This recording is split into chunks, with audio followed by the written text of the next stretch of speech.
I close, as promised, with a special comment on the debt deal. Our government has now given up the concept of right and wrong. We have in this deal declared that we hold these truths to be self-evident, that all political incumbents are created equal, that they are endowed by their creator with certain unalienable rights, that among these are renomination, re-election, and the pursuit of hypocrisy. We have in this deal gone from the 4 freedoms to the 4 great hypocrisies. We have superseded Congress to facilitate $750 billion in domestic cuts, including Medicare, in order to end an artificially induced political hostage crisis over debt originating from the bills run up by a Republican president who funneled billions of taxpayer dollars to the military-industrial complex by unfunded, unnecessary, and unproductive wars, enabled in doing so by the very same Republican leaders who now cry for balanced budgets, and we have called it compromise. And those who defend it have called it a credit to a pragmatic president who wins some sort of political points, because having stood for almost nothing here, he gave away almost nothing for which he stood. It would be comical if it were not tragic. Either way, it is a signal moment in our history in which both parties have agreed and codified that the political structure of this nation shall now be based entirely on hypocrisy and political self-perpetuation. Let us start with the first of the great hypocrisies, the committee. The Republican dogs can run back to their corporate masters and say they have forced $1.5 trillion in cuts and palmed off the responsibility for them on this nonsensical super Congress committee. For 2.5 brutal years, we have listened to these Tea Party mountebanks screech about the Constitution of the United States as if it were the revealed word and not the product of other, albeit far better, politicians. They demand the repeal of amendments they don't like and the strict interpretations of the ones they do, and the specific citation of authorization within the Constitution for every proposed act or expenditure or legislation except this one. Where does it say in the Constitution that the 2 houses of Congress can, in effect, create a 3rd house to do their dirty work for them, to sacrifice a few congressmen and senators so the vast majority of incumbents can tell the voters they had nothing to do with this? This leads to the second of the great hypocrisies, how in the same breath the Republicans can create an extra constitutional super Congress and yet also demand a constitutional amendment to force the economic stupidity that would be a mandated balanced budget. Firstly, pick a side, ignore the Constitution or adhere to it. And of what value would this mandated balanced budget be? Our own history proves that at a time of economic crisis, if the businesses aren't spending and the consumers aren't spending, the government must spend. Our ancestors were the lab rats in the horrible experiments of the Hoover administration that brought on the Great Depression, in which the government curled up into a ball while it simultaneously insisted the economy should heal itself, when, in times of crisis, then and now, the economy turns out to be comprised entirely of a bunch of rich people who will sit on their money no matter if the country starves. Forgotten in the Republican voodoo dance, dressed in the skins of the mythical balanced budget, triumphant over the severed head of short-term retrenchment that they can hold up to their moronic followers, are the long-term implications of the mandated balanced budget. What happens if there's ever another war, or another terrorist attack, or another natural disaster, or any other emergency that requires a government to spend $1 more than it has? A constitutional amendment denying us the right to run a deficit is madness, and it will be tested by catastrophe sooner than any of its authors with their underdeveloped imaginations that can count only contributions and votes can contemplate. And the third of the great hypocrisies is hidden inside the shell game that is this super Congress. The super Congress is supposed to cut evenly from domestic and defense spending. But if it cannot agree on those cuts, or Congress will not endorse them, there will be a trigger that automatically cuts $1.2 trillion or more.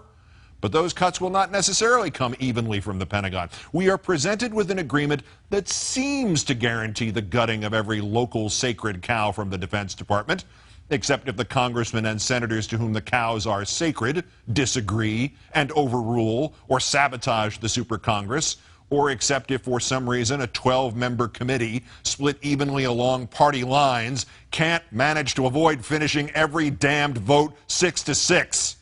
We're cutting defense, unless we're not. The fourth of the great hypocrisies is the evident agreement to not add any revenues to the process of cutting.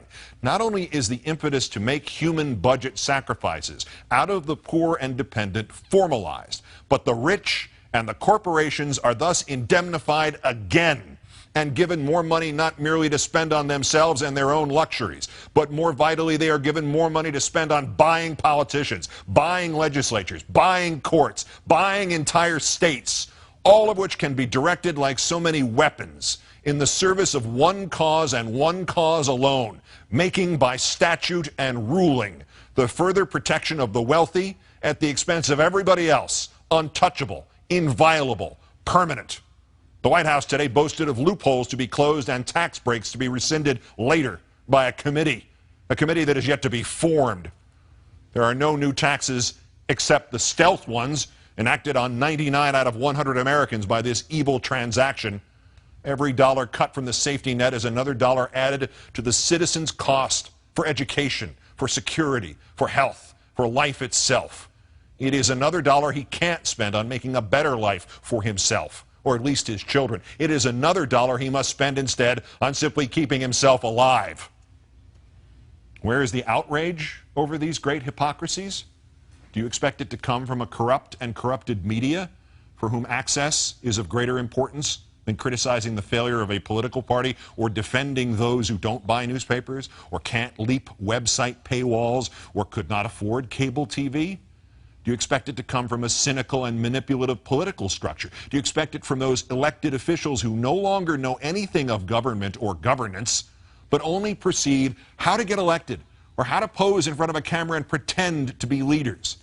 Do you expect it from politicians themselves who will merely calculate whether or not it's right based on whether or not it will get them more contributions?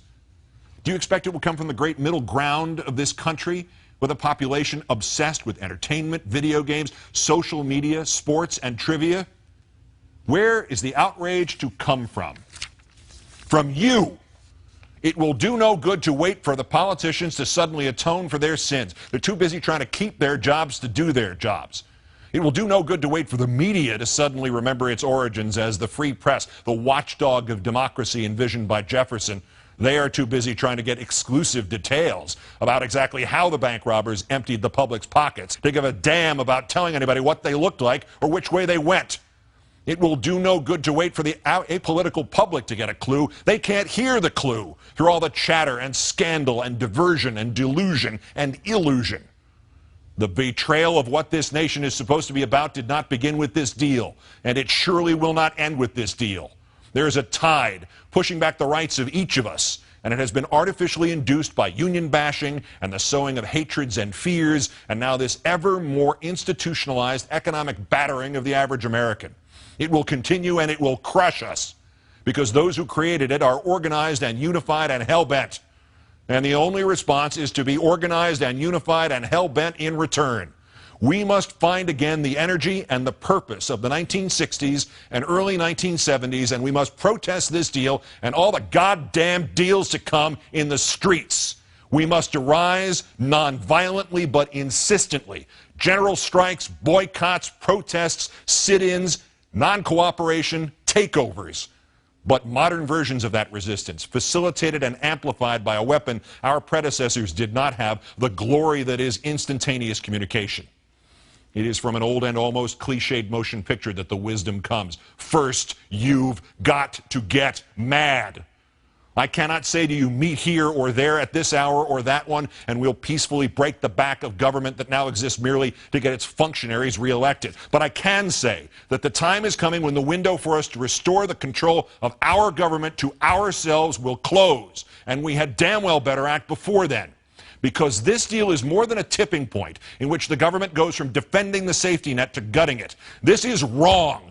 And while our government has now declared that it has given up the concept of right and wrong, you and I have not and will not do so.